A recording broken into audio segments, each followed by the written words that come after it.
Kita berdoa. Bapa yang alam kerajaan surga, Bapa yang kami sapa, kami sembah lewat anakmu Yesus Kristus Tuhan dan Juru Selamat kami. Di siang yang indah ini ya Allah ya Tuhan, dengan kepala yang tertunduk dan hati yang terangkat, kami segala puji dan syukur di hadapan hadirat-Mu ya Allah ya Tuhan kami. Kami yakin dan kami percaya bahwa kami ada di hadapan hadirat-Mu saat ini ya Allah ya Tuhan. Itu semua karena atas tuntunan penyertaan daripada Tuhan untuk mengantarkan tiap hentak kaki kami, sehingga kami boleh ada di siang hari ini ya Allah ya Tuhan. Oleh karena itu ya Allah ya Tuhan, tibalah saatnya untuk kami membaca dan merenungkan akan firman kebenaran-Mu ya Allah ya Tuhan kami. Namun sebelum kami membaca dan merenungkan akan firman kebenaran ini, terlebih dahulu kami mohon tuntunan penyertaan daripada Tuhan sendiri, sehingga apapun yang kami dengar tidak sia-sia begitu saja ya Allah ya Tuhan kami. Biarlah firman yang kami dengar pada siang hari ini boleh bertumbuh dan boleh kami pelihara di dalam kehidupan kami hari lepas hari ya Allah ya Tuhan kami. Oleh karena itu ya Allah ya Tuhan, kami mohon tuntunan penyertaan Tuhan, sehingga kami senantiasa berkonsentrasi akan firman kebenaran-Mu ya Allah ya Tuhan. Dan Tuhan boleh menjauhkan segala roh-roh duniawi yang ingin mengganggu konsentrasi kami di dalam kami mendengar akan kebenaran firman-Mu ini ya Allah ya Tuhan kami. Terlebih khusus hamba-Mu yang akan menyampaikan firman kebenaran-Mu ini ya Allah ya Tuhan. Mari Tuhan mengurapinya secara khusus dan berikan roh hikmat, roh kebijaksanaan, sehingga boleh mengeluarkan kata-kata berkat untuk kami, jemaat-jemaat-Mu yang ada di pos pelayanan ini ya Allah ya Tuhan kami. Ini segala doa kami, ini segala ucapan syukur kami yang kami naikkan ke hadapan hadirat-Mu ya Allah ya Tuhan kami. Demi firman yang hidup itu kami berdoa. Haleluya. Amin.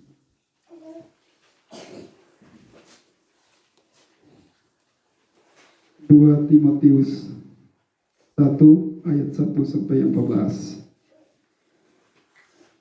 Salam dari Paulus, Rasul Kristus Yesus, oleh kehendak Allah untuk memberitakan janji tentang hidup dalam Kristus Yesus.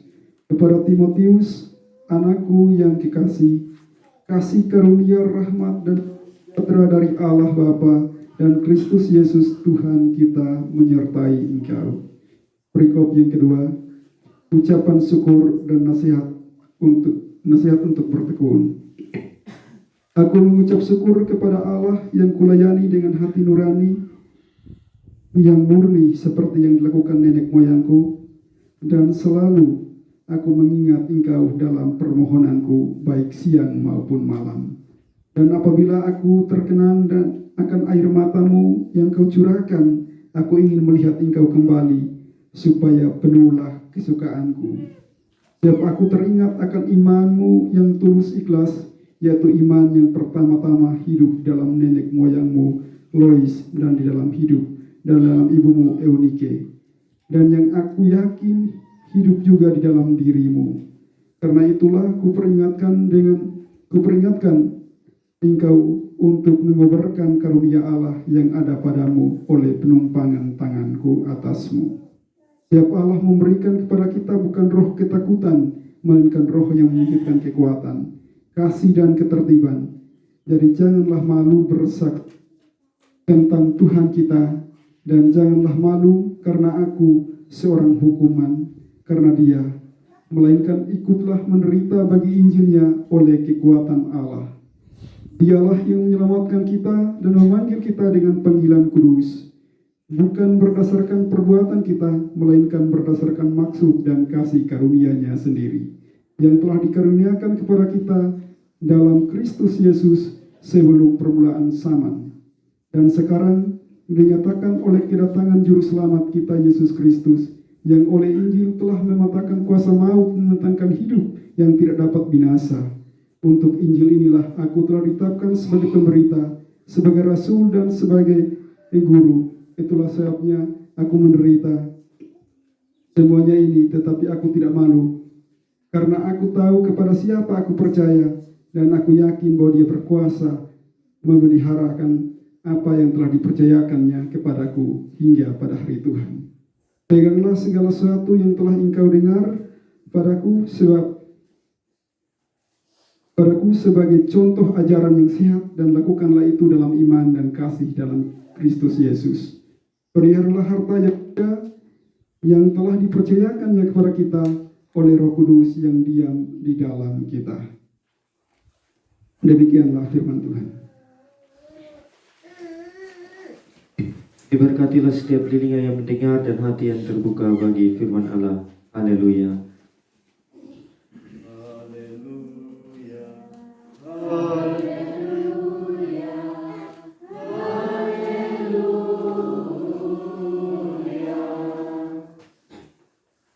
Shalom. Selamat tunaiye. Ada sukacita kok Bapak Mama? Amin. Betul. Matahari panas begini nih, kita kadang-kadang tidak terlalu nyaman tapi pasti ada sukacita Amin. Di Tuhan, walaupun kebaktian hari ini kita di siang menuju sore ini, tetapi ada sukacita karena kita semua rindu ada di hadirat Tuhan.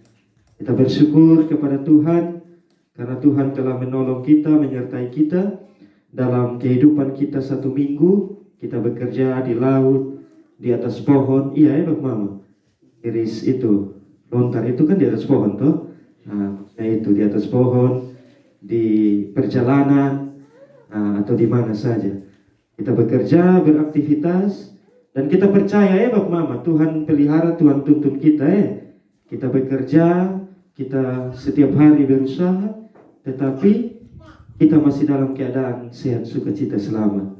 Itu semua oleh karena kebaikan, oleh karena kemurahan, dan oleh karena campur tangan Tuhan dalam kehidupan kita. Karena itu Bapak Mama dan saudara-saudaraku sekalian, jemaat yang dikasihi dan diberkati Tuhan, hari ini kita ada di hari Minggu pertama, tanggal 2 Oktober di bulan Oktober ini. Dan bulan Oktober ini Majelis Sinode Gemit menetapkannya sebagai bulan keluarga. Dan ini hari Minggu, kita ada di minggu pertama di bulan keluarga ini. Karena itu Bapak Mama dan saudara-saudaraku yang dikasihi dan diberkati dalam Tuhan Yesus Kristus, kenapa sampai Majelis Sinode Gemit menetapkan bulan Oktober ini sebagai bulan keluarga?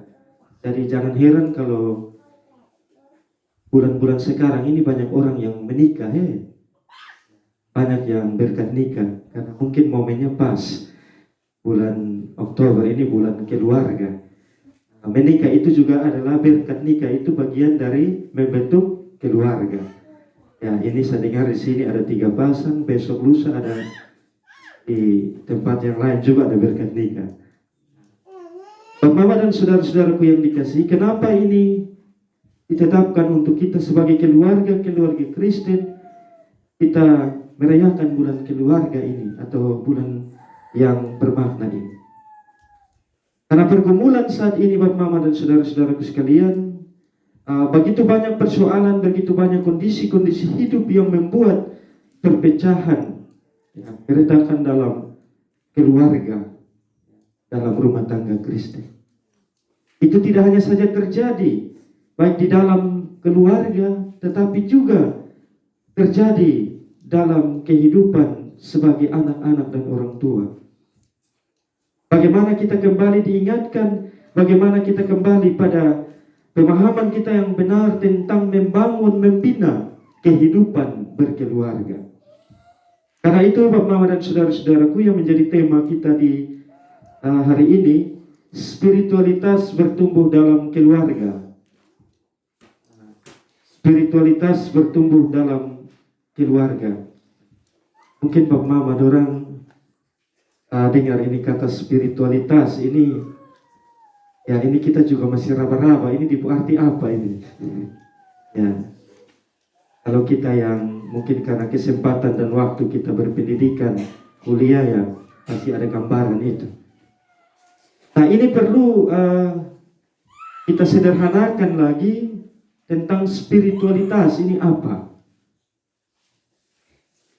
Spiritualitas ini kalau kita mau kaitkan dalam kehidupan beriman, kehidupan kekristenan, maka spiritualitas ini adalah bagaimana kita membangun hubungan iman, hubungan rohani kita secara rohani dengan Tuhan.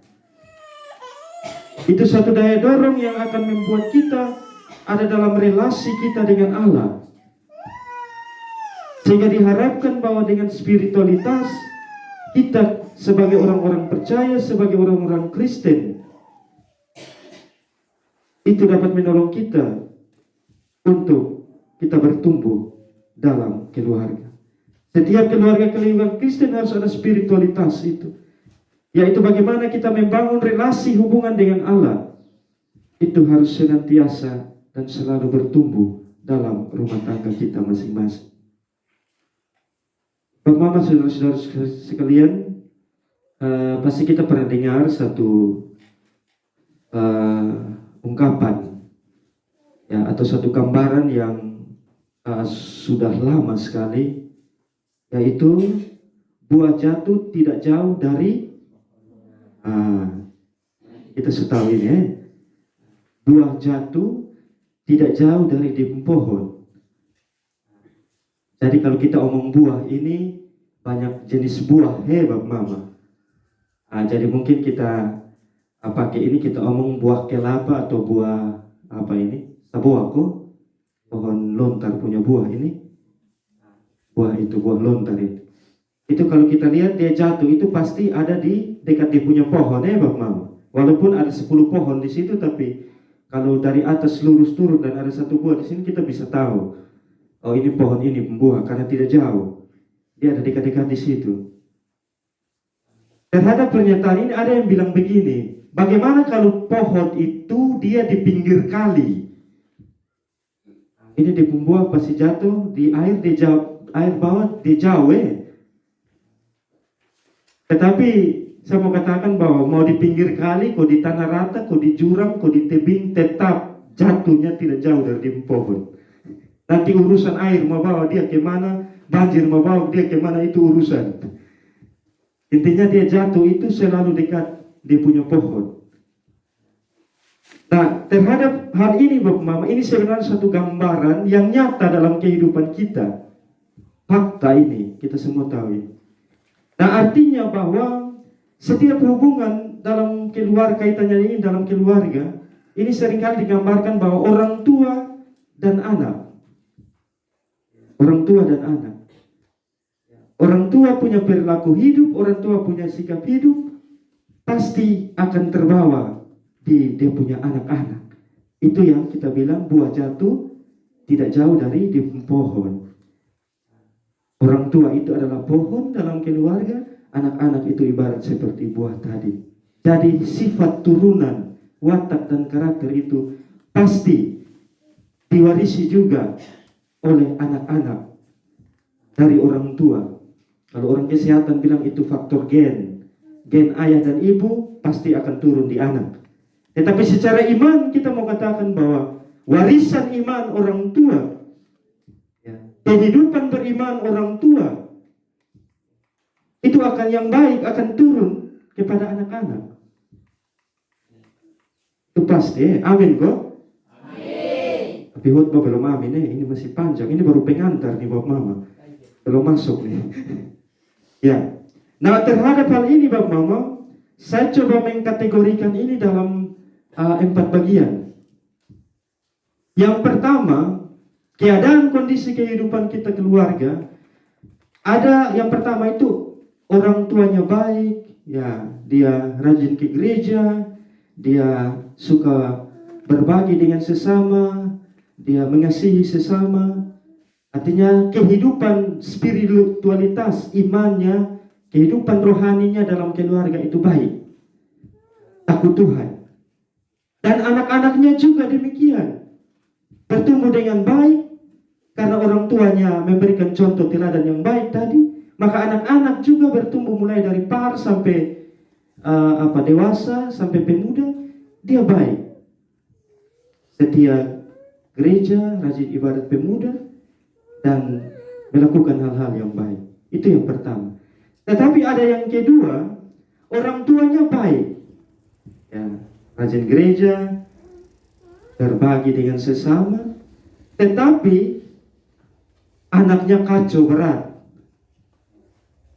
Anaknya tidak setia gereja, anaknya tidak ikut ibadat pemuda, pokoknya dia berbeda dengan orang tua.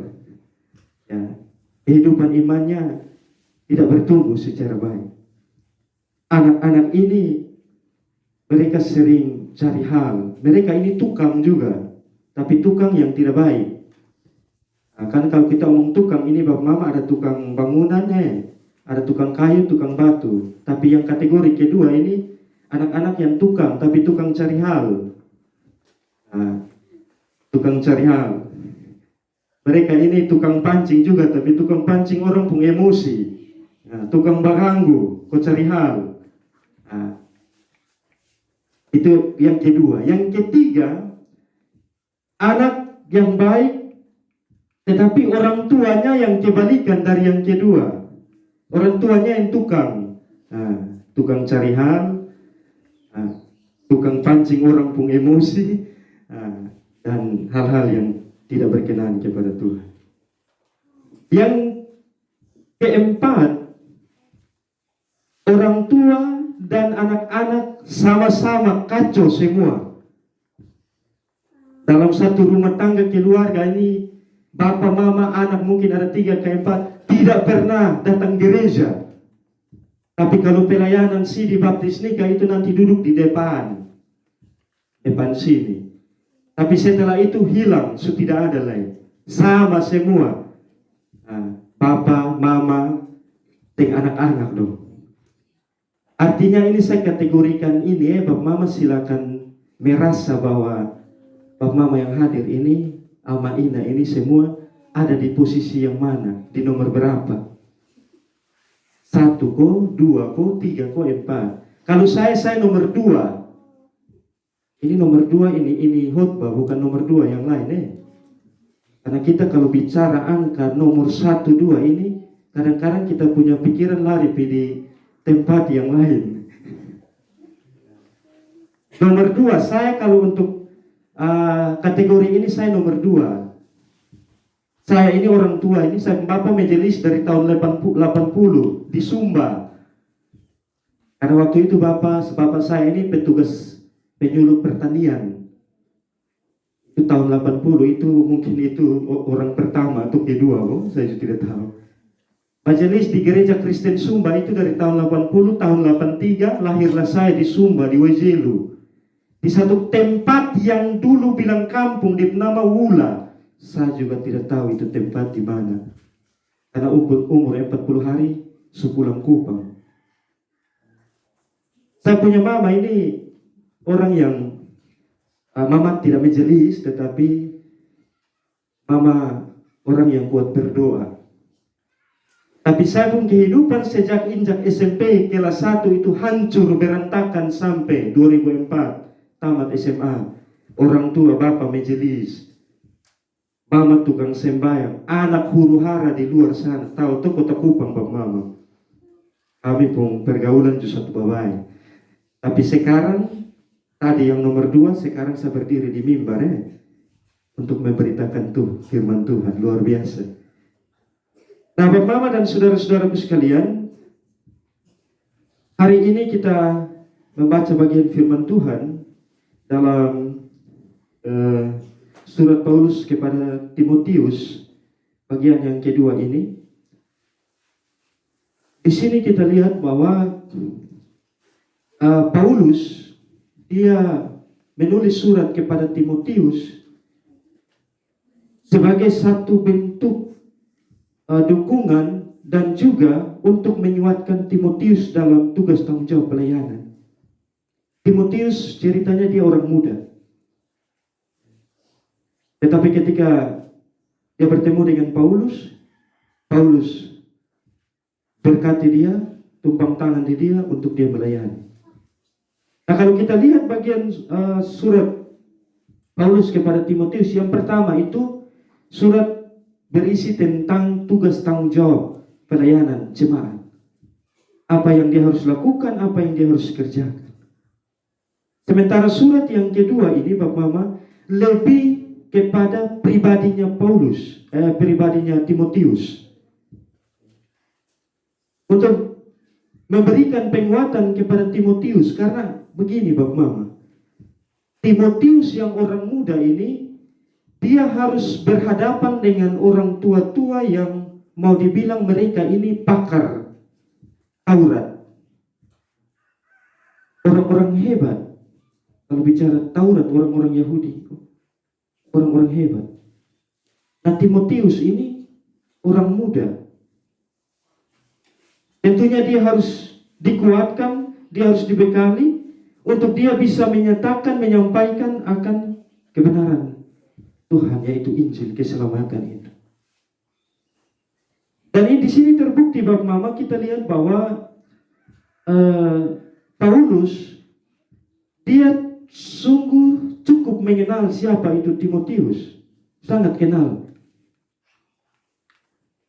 Itu terbukti dari bacaan kita tadi, ayatnya yang kelima. Sebab aku teringat akan imanmu yang tulus ikhlas, yaitu iman yang pertama-tama hidup di dalam nenekmu Lois dan di dalam ibumu Eunike, dan yang aku yakin hidup juga di dalam dirimu. Jadi Timotius punya nenek itu nama, Timotius punya mama itu nama, Timotius punya bayi nama, ini nanti kita cari tahu dulu. Timotius punya bapak nama,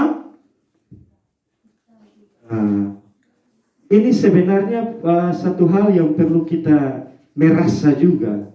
Kenapa hanya disebutkan di sini Lois dan Eunike, nenek dan ibu, bayi dan bapaknya Timotius ini? Tapi saya pikir ini firman Tuhan untuk kita semua hari ini. Nah, di sini kita melihat bahwa Lois yang adalah nenek dari Timotius dan ibunya, mereka punya kehidupan iman yang sangat baik. Artinya dalam keluarga kecil ini, keluarga Timotius ini, masih kecil dia diajarkan tentang kebenaran itu. Dia belajar tentang iman. Dia diajarkan itu. Sehingga ia bertumbuh di dalam keluarga yang takut Tuhan. Sehingga Paulus melihat bahwa dia bisa untuk memberitakan Injil. Maka dia dipakai. Nah, Bapak Mama dan saudara-saudaraku sekalian, dalam keluarga ini kita lihat bahwa seorang yang bernama Timotius, dia dipakai oleh Tuhan melalui Paulus, penumpangan tangan itu, untuk melayani dan untuk mengabarkan Injil. Nah, di sini kita lihat Paulus kasih ingat dan kasih kuat Timotius. Yang pertama itu mengobarkan kasih karunia Allah yang ada padamu lewat penumpangan tangan. Artinya dia menerima kuasa dari Paulus. Untuk apa? Untuk melayani. Itu karunia. Dan yang kedua yang harus dilakukan oleh Timotius adalah jangan malu bersaksi tentang Tuhan. Jangan malu bersaksi tentang Tuhan. Karena apa? Karena Tuhan yang menyelamatkan dan memanggil kita dengan panggilan kudus, bukan berdasarkan perbuatan kita, melainkan berdasarkan maksud dan kasih karunia-Nya. Ini yang disampaikan dalam surat ini Paulus ini kepada Timotius. Dan yang berikut, peganglah sesuatu yang telah engkau dengar daripadaku sebagai contoh ajaran yang sehat, dan lakukanlah itu dalam iman dan kasih kepada Yesus Kristus. Peganglah sesuatu yang telah engkau dengarkan. Apa yang Timotius dengar tentang kebenaran, tentang Injil itu. Dan yang berikut, peliharalah harta yang indah yang telah dipercayakannya oleh Roh Kudus yang diam di dalam kita. Pelihara itu. Harta yang indah. Injil kebenaran itu harta yang indah. pelihara itu dan lakukanlah itu sesuai dengan roh yang ada di dalam diri Timotius. Bapak, Mama dan saudara-saudaraku sekalian, dari sini kita melihat bahwa Paulus sangat sungguh begitu memperhatikan dan menolong kehidupan iman Timotius. Karena Timotius ini adalah anak rohani atau anak iman dari Paulus. Maka Paulus bertanggung jawab untuk terus menguatkan dia, menolong dia, menopang dia, memampukan dia, supaya dia tetap ada dalam tugas tanggung jawab pelayanan. Karena apa, Bapak Mama? Paulus tahu bahwa Timotius akan menghadapi tantangan yang besar. Karena dia harus mengatakan Injil ini, kebenaran ini. Pasti ada yang hina dia, ada yang ejek dia, ada yang tidak terima, ada yang tidak mau dengar. Ada yang bilang, lu ngomong apa? Nah, untuk kita hari ini, Bapak Mama dan saudara-saudaraku, sebagai jemaat yang ada di sini, kita sebagai majelis jemaat, pendeta, penatua, diaken, pengajar itu majelis jemaat. Ini juga mengingatkan kepada saya dan saudara bahwa kita berpegang teguh pada amanat pengutusan untuk melayani jemaat. Dan dalam pelayanan itu pasti ada tantangan. Ya, tidak ada pelayanan yang tidak ada tantangan. Pasti sakit hati juga ada. Pasti darah tinggi, darah rendah, kurang darah juga ada. Jengkel juga ada. Nah, dalam berhadapan dengan kondisi-kondisi itu, kadang-kadang kita juga merasa Yesus tidak mau lagi, biar sudah. Saya mau melayani lah. Karena ini kita pelayanan juga, kita dengar-dengar jemaat ada omong begini, atau kita dan kita dalam tubuh majelis ini yang membuat hal-hal yang tidak menyenangkan, dan terakhir kita ada yang menahan diri untuk tidak mau melayani. Tapi saya percaya di sini tidak. Ini kita sudah bersama-sama buka posbel di sini, membuat gedung ini. Artinya tantangan dan juga kondisi-kondisi yang tidak menyenangkan itu pasti akan kita hadapi. Tetapi bagaimana kita terus ada dalam keyakinan bahwa ketika Tuhan mengizinkan untuk ada persekutuan orang-orang percaya di sini, untuk ada gereja di sini, maka pasti Tuhan tidak akan meninggalkan kita. Walaupun kita berpikir sulit.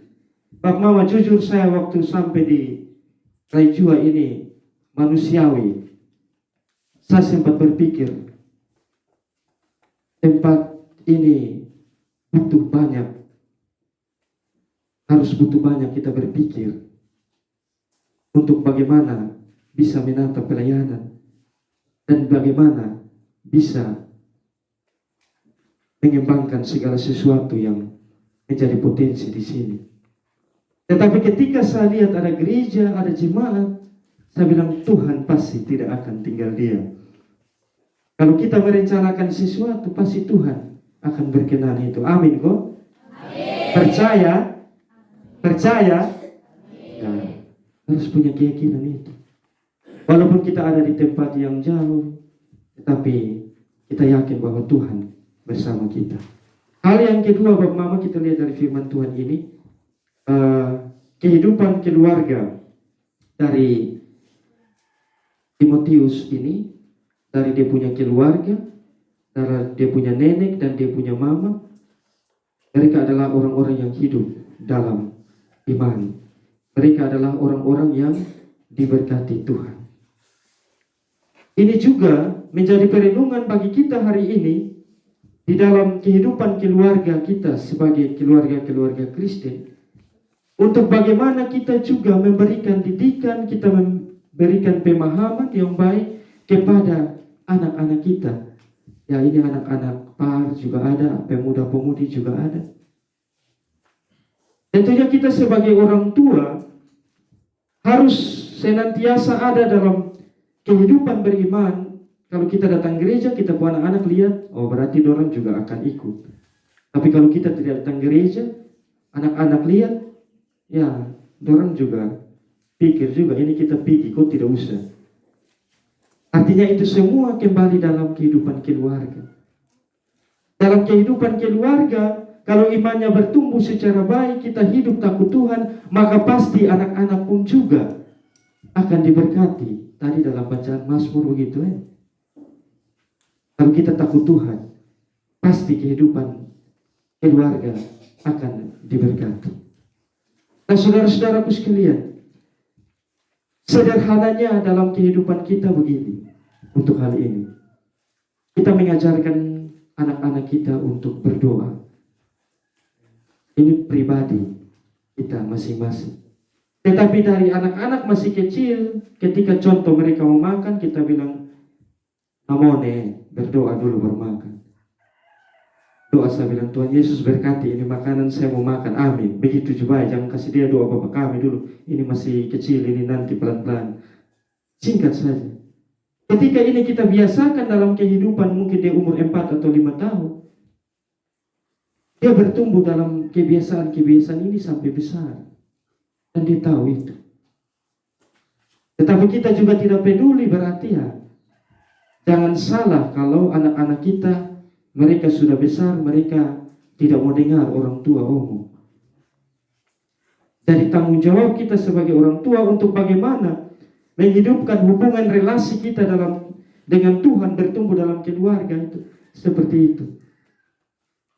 Bagaimana kita mengingatkan mereka, tanggung jawab kita sebagai orang tua. Karena nanti kembali ke tadi awal itu, buah jatuh tidak jauh dari pohon. Anak-anak yang baik ini, misalnya ada satu anak lewat, dia anaknya sopan baik, nanti biasa kita bilang, ini siapa pu anak ya? Oh bapak pu anak, oh memang bab tua itu orang baik, makanya dia pu anak juga begitu. Tapi misalnya ada satu anak lagi, anak kacau balau, huru hara nakal, nanti tanya, ini siapa pu anak? Bapak B pu anak. Pantas beda, agak beda sedikit ya. Ya, artinya ini menolong kita untuk bagaimana kita kembali melihat akan relasi dan kehidupan kita dalam rumah tangga. Itu penting. Intinya kita takut Tuhan dan kita senantiasa menolong anak-anak kita supaya iman mereka bertumbuh menjadi anak-anak yang juga takut Tuhan. Yang berikut Bapak Mama dan saudara-saudaraku sekalian, jangan malu bersaksi. Jadi kita baca di situ, jangan malu bersaksi tentang kebenaran Tuhan. Dan jangan malu bersaksi ini tidak selamanya kita bersaksi tentang lewat kata-kata tentang kemurahan dan kebaikan Tuhan. Bapak mau bisa ikut persekutuan doa kok? Ada persekutuan doa di sini.